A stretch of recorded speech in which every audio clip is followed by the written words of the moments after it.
Welcome to FOXSOUL's Black Report. This is the place where we bring you Black America's headline news, views, and opinions. I'm Romeo. Hey there, I'm Brooke. I'm Demi. And I'm Melissa. On today's report, we talk mental health with Dr. Shanda Reynolds. San Francisco approves a study on black reparations, and a Denver ex-cop is accused of kneeling on a black man's neck. Sign-ups for the Affordable Care Act have jumped. We'll show you what's going on. Plus, daily COVID-19 case averages have gone down in the U.S. We're going to break down why. And how about this? Will the eviction moratorium be thrown out? We have the latest in. The PPP has run out of money. Find out what that means for you. Find out what airlines have decided to reinstate non-changeable and non-fundable fares. Pfizer plans to donate vaccines for athletes at the Olympics, and rapper G Herbo has some legal issues. Yes, we have all that and so much more. So if you're ready, it's our voice and our truth. Let's get it. To me, this reeks of conflict of interest. Do we know if he actually waved a gun? We only heard one side of the story. This just really did make me feel good that the justice system did what they needed to. So we're going to keep following this story, and we will have the latest for you.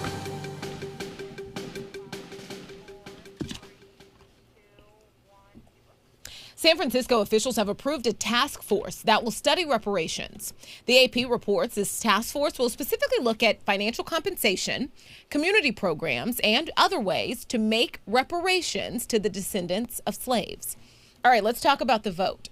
The Board of Supervisors voted unanimously to appoint a 15-member African-American Reparations Advisory Committee.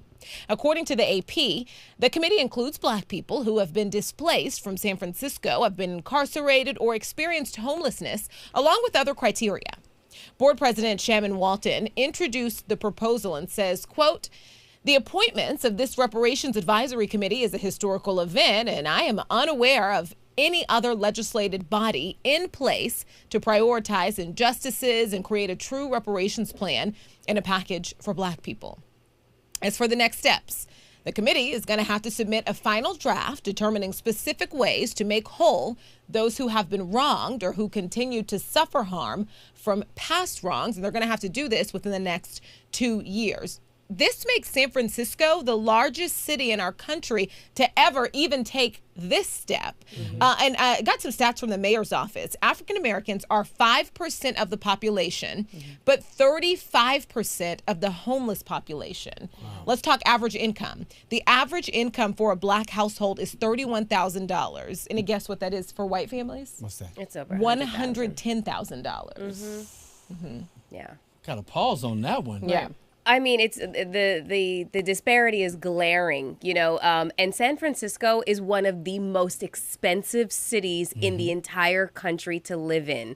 And, you know, gentrification is one of the main reasons why black people have basically been pushed out of living in San Francisco, been completely displaced from it. So these statistics don't surprise me. One thing I am really happy about is the fact that the committee, the advisory committee that's being being put together, is with African American people. I am so tired of committees being put together that are, you know, just kind of, I don't know, whitewashed. You know, people making decisions for us, but not really having the history to go along with it. Yeah, that's true. Well, this is pretty huge. We think about the reparations for the free labor through slavery from 1619 to 1865, and also those that suffered through injustices during the Jim Crow. So if this is done right, this is something that could be the blueprint across the country, because I don't know how everyone felt about Evanston, Illinois with the reparations, because they were pretty much telling you how, dictating how the money was going to be used, right? Where in this case, it seems like it's going to be a broader aspect for it, I think. Yeah. So.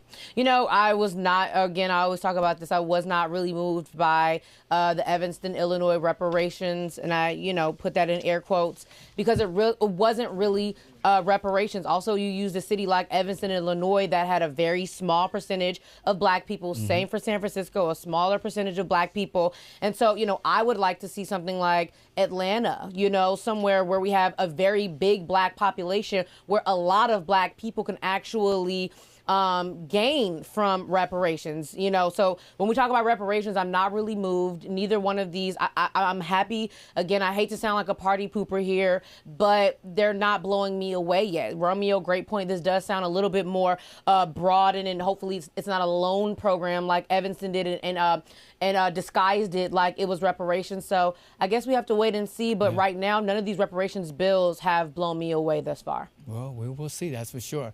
Well, a former police officer who is accused of holding 2 door-to-door roofing company salesmen on the ground at gunpoint and kneeling on the neck of one who is black is saying that he thought they were terrorists and part of an Antifa. And he was sentenced to 4 years of probation this week due to that. Scott Gumminson, 66, of Loveland pleaded guilty to a single felony count of menacing with a weapon. His public defender, Ryan Marcus, said Gumminson was experiencing a mental health crisis and delusions at the time of the incident in June and believed he was part of a culture war. The Denver Post reported. He also said Gumminson has post-traumatic stress disorder and suffered a traumatic brain injury. So when we talk about the black man whose neck he was kneeling on, Barry Wesley, Colorado State University football player, simply there's a statement where he was pleading for his life, asking this officer at the time not to kill him. He said he was certain his death was going to be another hashtag.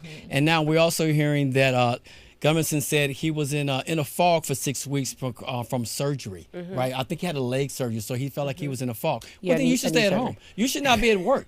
Yeah. I mean, this could have turned out way different. It could have been yet another police officer killing a black man at the end of the day. So he wasn't a cop currently. He's an ex-cop, and he's not ex because of this situation. The two situations are completely removed from one another.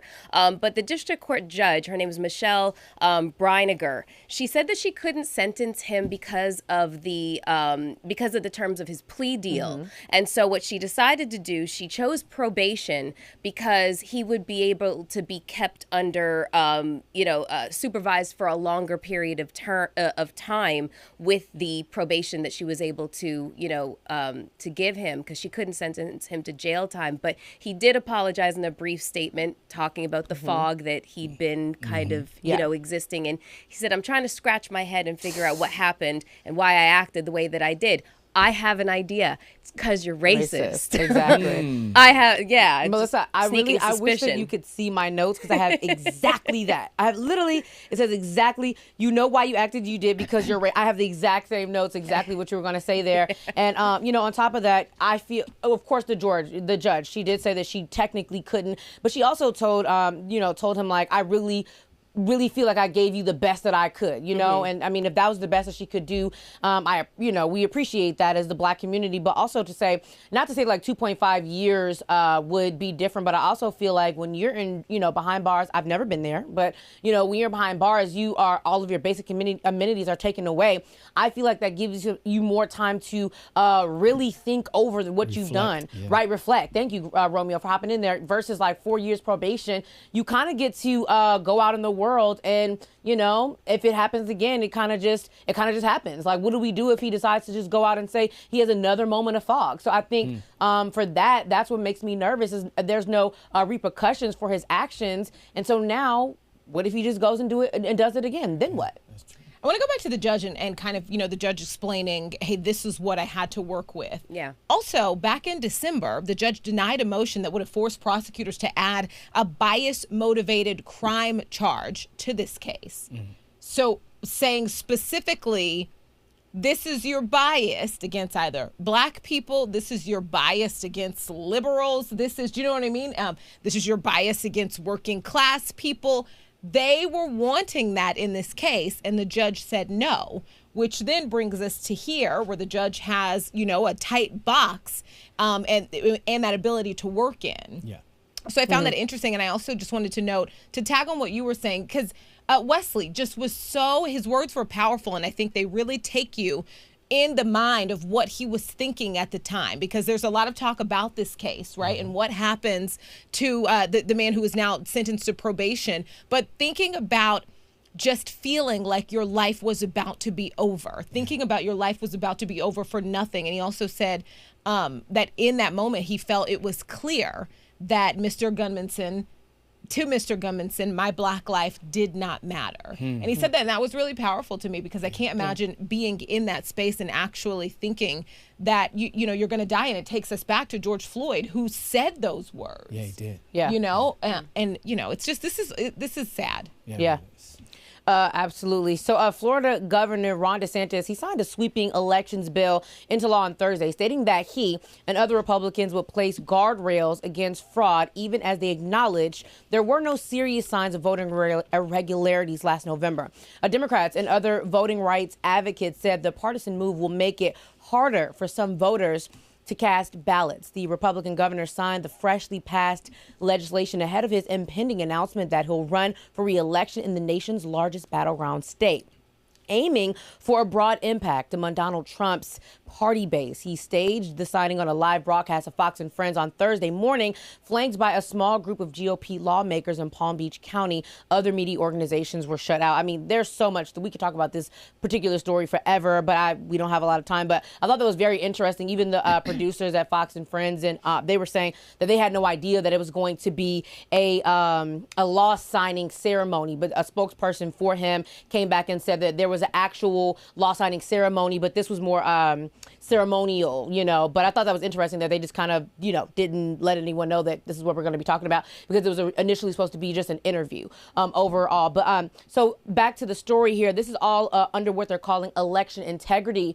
Okay. And I know, right? It's laughable. Melissa's laughing in the back. Election integrity. And this is all going back to, Trump and him saying that there was voter fraud. And what I thought was interesting, because I want to give you guys a chance to hop in too, I thought was very interesting about this was this is making it harder for those with disabilities, and the elderly mainly are being affected by this. Mm-hmm. And so what's interesting is it's not just affecting elderly Democratic voters. Your Republican voters are also going to be affected. So I don't see why this is, you feel like this is just making it harder for Democrats. The Republicans, they're elderly voters for you guys as well. So I don't understand why they're thinking that this is going to make us not come to the polls. The whole pomp and circumstance around how they, did the whole ceremonial, signing while on live TV is such BS. Like, the reality of the situation is that they're falsely claiming to solve a problem that doesn't exist. Yes. And it's so frustrating, because it seems like whatever party's in power, the pendulum swing is so great.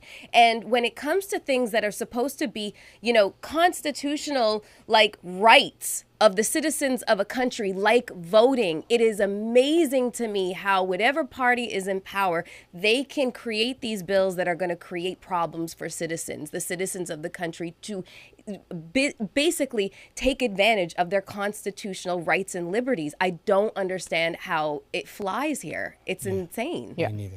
Yeah. So, we've talked a lot about the changes, the election law changes in Georgia. And now, obviously, the conversation has shifted and opened up to Florida. Mm-hmm. At the exact same time as the governor of Florida is signing this bill into law, lawmakers in Texas were set to vote on their own Republican-sponsored election legislation. I want to talk just quickly about that happening today in a third state. Republicans say the law includes new measures that'll increase election security. Democrats say it's going to restrict voting access, and particularly restrict voting access for minority communities. And so now we have a third state where we're going to be watching what's going down. And the fact in all of this is there has been a big push after this last election, two sides saying two totally different things. Mm-hmm.